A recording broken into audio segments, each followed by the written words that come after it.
The cluster of 3 adjacent refugee sites at Dadaab, Kenya is close to bursting, built to hold between 90 and 100,000 refugees fleeing conflict in neighbouring Somalia. Now they're way over capacity and heaving with 230,000 people, making Dadaab one of the world's oldest, largest and most congested refugee camps.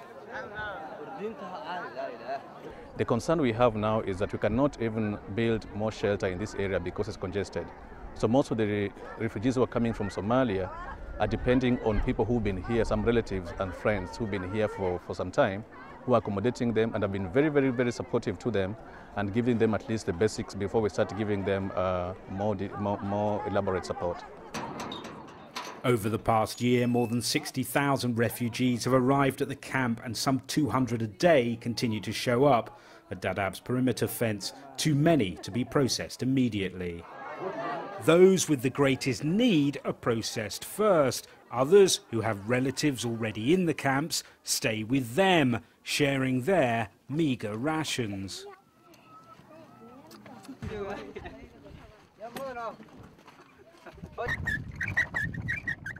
Mohamedin Abdulahi Ahmed waited 25 days before being registered. He initially sent his wife and 3 children to the camps while he tried to stick it out in the embattled Somali capital, Mogadishu. macnaha markii aan u adkaysan waayay aniga gurigii baan ku haray waalidiintiina waxay u qaxeen galkacyo dhulkaas anigana waxaan macnaha xagga iska sii aada bal anigu xaafadda iyo wixii baan ogaanayaa kabacdina waa u adkaysan waayay aniga kuwa ila dhashay macnaha duruuf jirta awgeed anigu reerkii baan ku haray gurigii laga soo qaxay wixii baan ilaalinayay aniga wiilal kale oo ila dhashay marka ayaga idinka xaasay ordaha iska tago. Refugees cannot leave the camp to work. Mohamedin manages to scrape together a little extra cash, making bricks and doing building work. Others, however, are entirely reliant on the UNHCR and other agencies.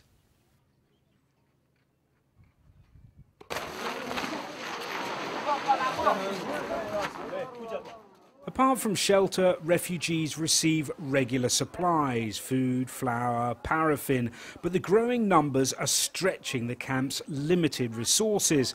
Camp workers are having to take the heart-rending decision of only offering supplies to officially registered refugees. Others, like 55-year-old Ramra Muhamed Ali, have to rely on handouts from their relatives.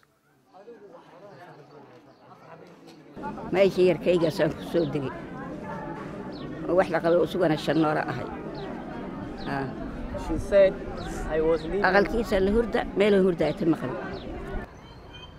The UNHCR is currently negotiating with the Kenyan government for another site to house the growing numbers of Somalis. In December, UNHCR issued an appeal for $92 million to build on the new site and improve conditions in the 18-year-old Dadaab camps.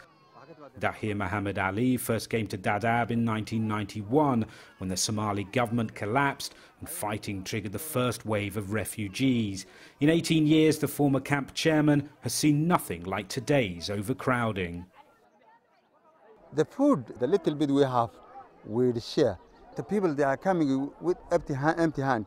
They need what they're eating, they need what they're drinking, and the government and the UNHCR, they have little resource, and we cannot supply ourselves.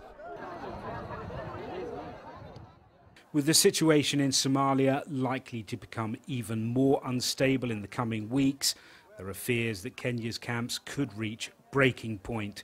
With Dadaab overcrowded and resources stretched to the limit, many here fear a humanitarian crisis.